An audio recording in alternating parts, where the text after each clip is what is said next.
मैं हूं बाबर। मैं जा रहा हूं भारत को अपना गुलाम बनाने। मैं हिंदुस्तान के दोगलों के साथ मिलकर हिंदुस्तान पे ही राज करूंगा। तो चैनल को सब्सक्राइब कर लीजिए और वीडियो को पूरा देखें। इतिहास के पन्ने अक्सर शाही स्याही से नहीं बल्कि आम लोगों के खून और राजाओं की लालच से लिखे जाते हैं। भारत के गुलाम बनने की कहानी भी किसी एक दिन की घटना नहीं थी। यह एक ऐसा लंबा ड्रामा था जिसकी पटकथा हमारे अपने ही लोगों के विश्वासघात और विदेशी ताकतों की भूख ने लिखी थी। कहानी शुरू होती है भारत से हजारों किलोमीटर दूर मध्य एशिया की कड़ाके की ठंड में। तारीख थी 14 फरवरी 1483, जब फरगाना आज का उज्बेकिस्तान में एक ऐसे बच्चे का जन्म हुआ जिसका नाम था जहीरुद्दीन मोहम्मद बाबर। लेकिन नाम भारी भरकम होने से किस्मत भारी नहीं होती। बाबर की हालत धोबी का कुत्ता, न घर का न घाट का जैसी थी। वह तैमूर लंका वंशज था और चंगेज खान का खून उसकी रगों में था, लेकिन उसके पास रहने को अपना घर तक नहीं था। कभी वह समरकंद जीतता तो फरगाना हाथ से निकल जाता, फरगाना बचाने जाता तो समरकंद छिन जाता। हालात ये थे कि एक वक्त ऐसा आया जब इस राजकुमार के पास न सिर छिपाने को छत थी, न सैनिकों को खिलाने के लिए रोटी। वह काबुल की पहाड़ियों में अपनी किस्मत को कोस रहा था। लेकिन बाबर के पास एक चीज थी जो उसे बाकी लुटेरों से अलग बनाती थी, उसकी तोपें और उसकी डायरी। उसे पता था कि काबुल की सूखी रोटियों से पेट नहीं भरेगा। उसकी नजर दक्षिण की ओर थी, उस जमीन पर जिसे दुनिया सोने की चिड़िया कहती थी, हिंदुस्तान। अब जरा कैमरा घुमाते हैं दिल्ली की तरफ। यहाँ लोदी वंश का राज था और सुल्तान की गद्दी पर बैठा था इब्राहिम लोदी। इब्राहिम एक सनकी और घमंडी शासक था। उसे लगता था कि दिल्ली का तख्त लोहे का बना है जिसे कोई हिला नहीं सकता। लेकिन उसे नहीं पता था कि लोहे को काटने के लिए जंग उसी के घर में लग चुकी है। इतिहास गवाह है, भारत को जब भी लूटा गया दरवाजा अंदर से ही खोला गया। इब्राहिम लोदी से तंग आकर पंजाब के गवर्नर दौलत खान लोदी और इब्राहिम के अपने चाचा आलम खान ने एक भयानक साजिश रची। उन्हें लगा कि बाबर एक लुटेरा है, वह आएगा, इब्राहिम लोदी को मारेगा, दिल्ली को लूटेगा और वापस काबुल भाग जाएगा। फिर दिल्ली की गद्दी इन दोनों की होगी। यही वह टर्निंग पॉइंट था जहां भारत की तकदीर पलट गई। उन्होंने बाबर को खत लिखा, आइए हिंदुस्तान आपका इंतजार कर रहा है। ये खत नहीं बल्कि भारत की गुलामी का इन्विटेशन कार्ड था। बाबर तो बस मौके की तलाश में था। उसे तो अंधा क्या चाहे, दो आंखें वाली स्थिति मिल गई। साल 1526, गर्म हवाओं के थपेड़े और धूल भरी आंधी। पानीपत का मैदान सज चुका था। एक तरफ इब्राहिम लोदी की विशाल फौज, 1 लाख सैनिक और 1000 से ज्यादा खूंखार हाथी। यह एक चलता फिरता पहाड़ था। दूसरी तरफ बाबर, सिर्फ 12,000 सैनिक। गणित के हिसाब से बाबर की हार तय थी। 1 लाख के सामने 12,000 क्या ही टिकते। लेकिन युद्ध भीड़ से नहीं, दिमाग से जीते जाते हैं। बाबर अपने साथ एक ऐसा ब्रह्मास्त्र लाया था जिसे हिंदुस्तान ने पहले कभी नहीं देखा था, बारूद और तोपखाना। बाबर ने अपनी फौज को तुगलमा नीति से सजाया। उसने अपनी सेना को अर्धचंद्राकार शेप में फैला दिया। बीच में बैलगाड़ियों को चमड़े की रस्सियों से बांधकर एक दीवार बना दी ताकि लोदी के हाथी सीधे हमला न कर सकें, और उन बैलगाड़ियों के बीच में छिपा दी अपनी मौत की मशीनें, तोपें। 21 अप्रैल की सुबह जैसे ही लोदी की सेना आगे बढ़ी, उसे लगा कि वह बाबर को कुचल देगी। हाथियों की चिंगाड़ से आसमान गूंज रहा था। लेकिन तभी धड़ाम, बाबर की तोपों ने आग उगलना शुरू किया। भारत के हाथियों ने इससे पहले सिर्फ तलवारों की खनक सुनी थी, बारूद के धमाके नहीं। तोपों की उस भयानक आवाज और आग को देखकर लोदी के हाथी अपनी ही सेना पर पलट गए। वे अपने ही सैनिकों को पैरों तले रौंदने लगे। लोदी की 1 लाख की भीड़ में भगदड़ मच गई। जो हाथी लोदी की ताकत थे वही उसकी कमजोरी बन गए। दोपहर होते होते हिंदुस्तान का सुल्तान इब्राहिम लोदी मारा गया। उसकी लाश के साथ ही दिल्ली सल्तनत का अंत हो गया। युद्ध जीतने के बाद बाबर ने खजाना खोल दिया। उसने अपने हर सैनिक को, यहाँ तक कि काबुल की जनता को भी चांदी के सिक्के बंटवाए। लोगों ने खुश होकर उसे कलंदर की उपाधि दी। दौलत खान लोदी और राणा सांगा, जिन्होंने सोचा था कि बाबर लूटकर चला जाएगा, अब बाबर के जाने का इंतजार कर रहे थे। लेकिन बाबर ने दिल्ली के तख्त पर बैठकर मुस्कुराते हुए ऐलान कर दिया, अब काबुल की गरीबी और ठंड में वापस जाने का मेरा कोई इरादा नहीं है। यह हिंदुस्तान अब मेरा है। यह सुनते ही भारत के राजाओं के पैरों तले जमीन खिसक गई। उन्होंने अनजाने में एक ऐसे मेहमान को घर बुला लिया था जिसने अब घर पर ही कब्जा कर लिया था। बाबर ने बड़ी मेहनत से भारत में मुगलों का तंबू गाड़ा था, लेकिन उसे क्या पता था कि उसका अपना ही बेटा उस तंबू की रस्सियां ढीली कर देगा। साल 1530 में बाबर की मौत हो गई और दिल्ली की गद्दी पर बैठा उसका 23 साल का बेटा नसीरुद्दीन हुमायूं। नाम का मतलब होता है भाग्यशाली, लेकिन इतिहास गवाह है कि मुगल सल्तनत में इससे ज्यादा बदनसीब बादशाह शायद ही कोई दूसरा हुआ हो। हुमायूं एक अच्छा इंसान था, लेकिन एक बुरा राजा। राजा को शेर जैसा होना चाहिए, लेकिन हुमायूं गाय जैसा था। उसने अपने पिता की आखिरी इच्छा का पालन करते हुए सबसे बड़ी गलती कर दी। उसने अपनी सल्तनत को अपने भाइयों कामरान, अस्करी और हिंदाल में केक की तरह बांट दिया। राजनीति का उसूल है, एक म्यान में दो तलवारें नहीं रह सकती, और यहाँ तो चार चार थीं। भाइयों ने मुश्किल वक्त में साथ देने के बजाय हुमायूं की पीठ में खंजर घोंपना शुरू कर दिया। हुमायूं अफीम के नशे में मस्त रहता था और उधर बिहार के जंगलों में एक शेर जाग रहा था। अब एंट्री होती है भारतीय इतिहास के सबसे चालाक और दमदार किरदार की, फरीद खान, जिसे दुनिया शेर शाह सूरी के नाम से जानती है। ये कोई शाही खानदान का नहीं था, यह एक मामूली अफगान जागीरदार का बेटा था जिसने मुगलों की फौज में एक साधारण सिपाही की तरह नौकरी की थी। उसने मुगलों को बहुत करीब से देखा था। वह अक्सर अपने साथियों से कहता था, ये मुगल अभी नया नया गोश्त खा रहे हैं, इन्हें भारत से खदेड़ना मेरे बाएं हाथ का खेल है। हुमायूं अपने ऐशो आराम में डूबा था। उसे लगा कि शेर शाह तो एक छोटा मोटा बागी है, लेकिन यह छोटा बागी अंदर ही अंदर अपनी ताकत बढ़ा रहा था। उसने बिहार पर कब्जा किया और फिर बंगाल की तरफ बढ़ा। साल 1539 हुमायूं की नींद टूटी और वह अपनी फौज लेकर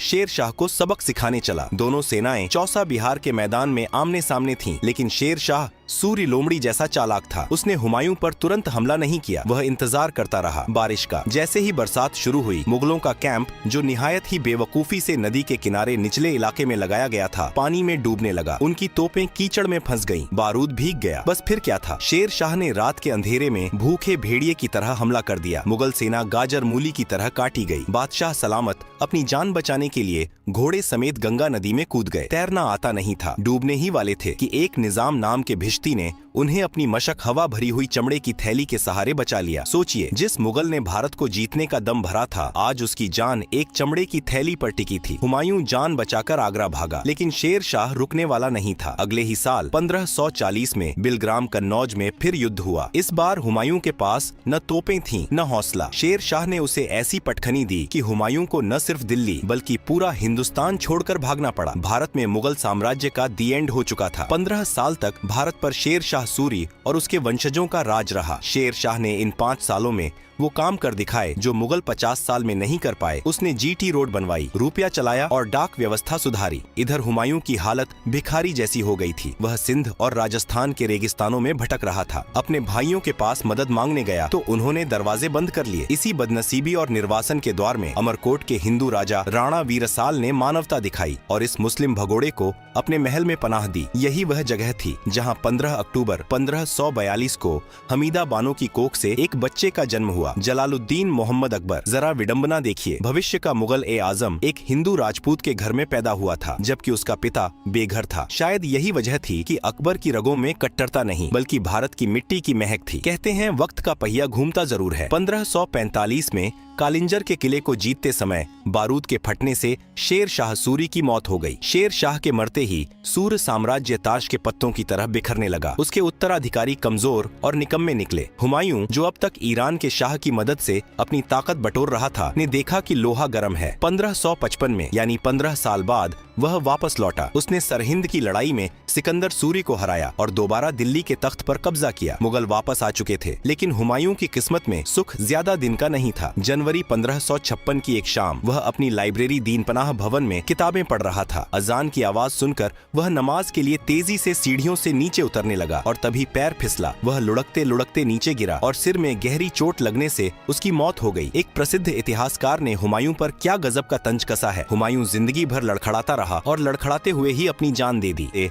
हुमायूं के सीढ़ियों से गिरने के बाद मुगल सल्तनत ताश के पत्तों की तरह बिखर सकती थी। गद्दी पर बैठने वाला कोई अनुभवी योद्धा नहीं बल्कि 13 साल का एक बच्चा था, जलालुद्दीन अकबर। अकबर को पढ़ना लिखना नहीं आता था, लेकिन उसे इंसानों को पढ़ना बखूबी आता था। उसे समझ आ गया था कि हिंदुस्तान पर राज करना है तो हिंदुस्तानियों को गुलाम बनाकर नहीं बल्कि उन्हें अपना दोस्त बनाकर ही टिक सकते हो। कहानी फिर उसी पानीपत के मैदान में पहुंचती है जहां बाबर ने किस्मत पलटी थी। साल 1556 अकबर के सामने था हेमू हेमचंद्र विक्रमादित्य, एक हिंदू बनिया जिसने अपनी मेहनत से दिल्ली की गद्दी छीन ली थी। हेमू लगातार 22 लड़ाइयां जीत चुका था। अकबर तो बच्चा था, असली कमान उसके संरक्षक बैराम खान के हाथ में थी। युद्ध में हेमू जीत रहा था, मुगलों के पैर उखड़ लड़ रहे थे, लेकिन तभी किस्मत ने फिर मुगलों का साथ दिया। एक तीर हवा में उड़ता हुआ आया और सीधे हेमू की आंख में जा लगा। हेमू हाथी से गिरा और उसकी सेना में भगदड़ मच गई। बैराम खान ने मौके का फायदा उठाया और हेमू का सिर काट दिया। अकबर जीत गया, लेकिन इस जीत ने उसे एक बहुत बड़ी सीख दी। हर बार किस्मत साथ नहीं देगी। इस देश में टिकना है तो राजपूतों से दोस्ती करनी होगी। अकबर ने देखा कि राजपूत शूरवीर हैं, वे सिर कटा सकते हैं लेकिन झुका नहीं सकते। उसने सोचा, इनसे लड़ने में क्यों अपनी ऊर्जा बर्बाद करनी, इन्हें अपना रिश्तेदार बना लो। यहीं से शुरू हुई मुगलों की वैवाहिक कूटनीति। अकबर ने आमेर के राजा भारमल की बेटी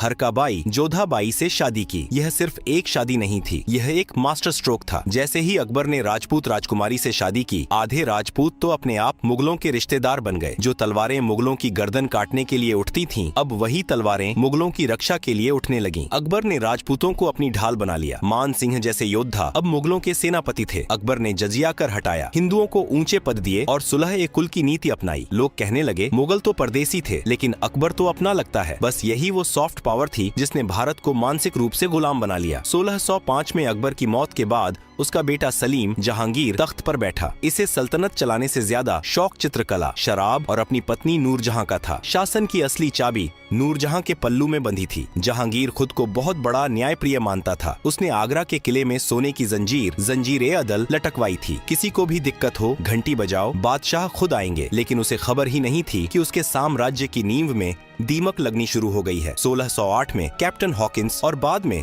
सर थॉमस रो अंग्रेज उसके दरबार में आए। वे हाथ जोड़कर बोले, हुजूर, हम तो बस छोटे मोटे व्यापारी हैं, थोड़ा मसाला बेचने दीजिए। जहांगीर को लगा कि ये गोरे लोग क्या ही बिगाड़ लेंगे। उसने उन्हें व्यापार करने की इजाजत दे दी, सूरत में फैक्ट्री लगाने की परमिशन। यही वह गलती थी जिसे इतिहास कभी माफ नहीं करेगा। जिस ईस्ट इंडिया कंपनी को जहांगीर ने दुकान खोलने की जगह दी, वो आगे चलकर पूरा मकान भारत ही हड़प लेगी। जहांगीर के बाद 1627 में गद्दी पर आया शाहजहां। इसे इंजीनियर बादशाह कहिए तो गलत नहीं होगा। इसके द्वार में भारत दुनिया का सबसे अमीर देश दिख रहा था। उसने अपनी बेगम मुमताज की याद में ताजमहल बनवाया, दिल्ली में लाल किला खड़ा किया और जामा मस्जिद बनवाई। उसने दुनिया का सबसे महंगा सिंहासन तख्त ए ताउस मयूर सिंहासन बनवाया, जिसमें बेशकीमती कोहिनूर हीरा जड़ा था। ऊपर से सब कुछ गुड़ गुड़ लग रहा था, लेकिन हकीकत कुछ और थी। इन इमारतों को बनाने में शाहजहां ने पानी की तरह पैसा बहाया। जब आगरा में ताजमहल बन रहा था, तब दक्कन दक्षिण भारत में भयानक अकाल पड़ा था। लोग भूखे मर रहे थे और बादशाह संगमरमर तराशने में व्यस्त थे। किसानों पर टैक्स का बोझ इतना बढ़ गया कि वे बर्बाद होने लगे। शाहजहां ने भारत को सुंदर तो बनाया, लेकिन अंदर से खोखला कर दिया। वह अपनी शान और शौकत में इतना मगन था कि उसे पता ही नहीं चला कि उसका अपना ही बेटा उसके खून का प्यासा हो चुका है। शाहजहां के 4 बेटे थे, दारा शिकोह, औरंगजेब, शुजा और मुराद। शाहजहां चाहता था कि उसका बड़ा बेटा दारा शिकोह, जो अकबर जैसा उदार था, राजा बने, लेकिन उसका तीसरा बेटा औरंगजेब एक अलग मिट्टी का बना था। वह न संगीत सुनता था, न शराब पीता था। उसे सिर्फ एक नशा था, सत्ता और कट्टरता का। 1658 में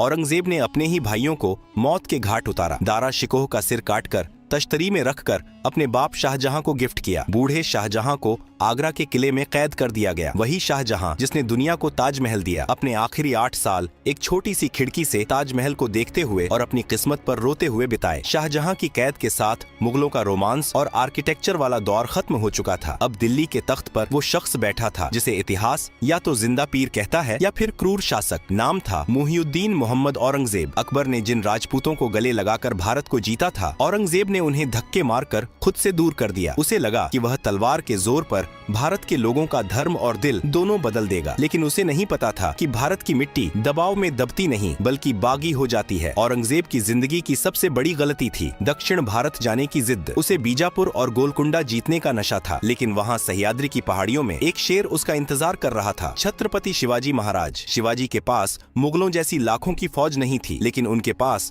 गोरिल्ला युद्ध की तकनीक थी। मारो और भाग जाओ, छिपो और फिर मारो। औरंगजेब ने शिवाजी को पहाड़ी चूहा कहा था, लेकिन यही चूहा मुगलिया सल्तनत की नींव कुतर गया। औरंगजेब अपनी जिंदगी के आखिरी 25 साल दक्षिण भारत में ही फंसा रह गया। वह न तो शिवाजी को हरा पाया, न ही दक्षिण को पूरी तरह जीत पाया। इस चक्कर में उत्तर भारत, दिल्ली, आगरा में उसका कंट्रोल ढीला पड़ गया। खजाना खाली हो गया और सैनिक थककर चूर हो गए। इतिहासकार कहते हैं, स्पेन के नासूर ने नेपोलियन को बर्बाद किया और दक्कन के नासूर ने औरंगजेब को। औरंगजेब ने जजिया कर दोबारा लगा दिया। बनारस का विश्वनाथ मंदिर मंदिर हो या मथुरा का केशवदेव मंदिर, उसने तुड़वाने में कोई कसर नहीं छोड़ी। इसका नतीजा, जो राजपूत जैसे जसवंत सिंह और जय सिंह मुगलों की तलवार बनकर लड़ते थे, अब वे मुगलों के खिलाफ हो गए। पंजाब में सिखों ने बगावत कर दी। गुरु तेग बहादुर का शीश कटवाकर और गुरु गोबिंद सिंह के बच्चों को दीवारों में चुनवाकर औरंगजेब ने सोचा कि उसने डर कायम कर दिया, लेकिन असल में उसने खालसा को जन्म दे दिया था, जिसने आगे चलकर मुगलों की ईंट से ईंट बजा दी। 3 मार्च 1707 को 88 साल की उम्र में औरंगजेब की मौत हो गई। वह मरते वक्त